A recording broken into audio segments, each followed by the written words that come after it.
Here with Coach Dunbar after the Hoosiers get the 4-set victory against Minnesota tonight. Let's go right to that 4-set. I mean, you guys win it 35-33 and just... It's practically a 5th set. Pretty much.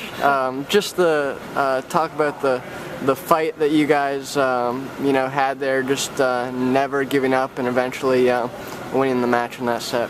Well, that's stressful when you get into that kind of overtime and extra points, but I really thought we maintained our composure. It was really just back and forth, and it was whoever's going to make an error at the end. And I was proud of our kids they kept going for it, and didn't get safe.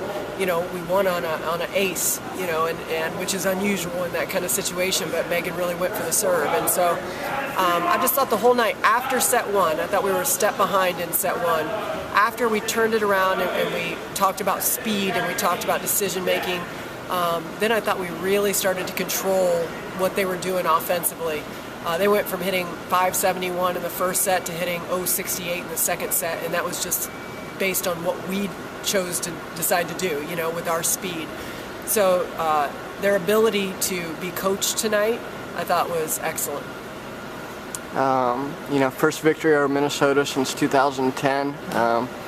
Really balanced attack tonight. I think you had 6 players that had at least 8 kills. Talk about just that balance and how that made you guys really effective. As you can see in the score sheet, when we played Northwestern, we made a decision to go with the 6-2. We just felt like we needed more offense. We just weren't getting enough offense. Realizing that it would put a lot of pressure on our serve receive to be able to pass basically a 2-person serve receive, but I think it's done exactly what we wanted it to do, was give us more balance, open things up a little bit more for Taylor Lebo, our middles to run and stay in the middle a little bit. So I think it's doing what we expect it to do. I think it's a good option. I don't know if they'll run it the rest of the season. I think it depends on the opponents we're going after, but I like the option to be able to have 2 different offenses that we can run against teams.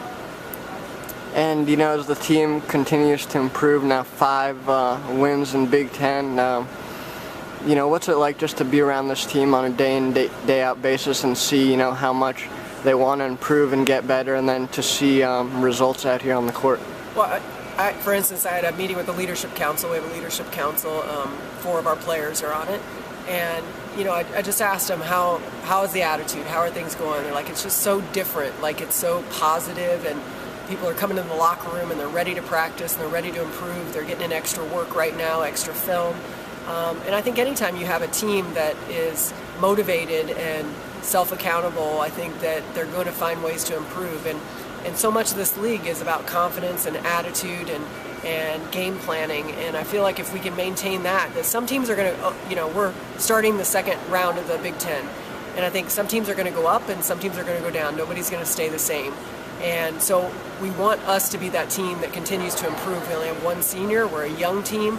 So we want to keep us in training mode, and focused on us. As coaches, we need to scout the opponents really, really well.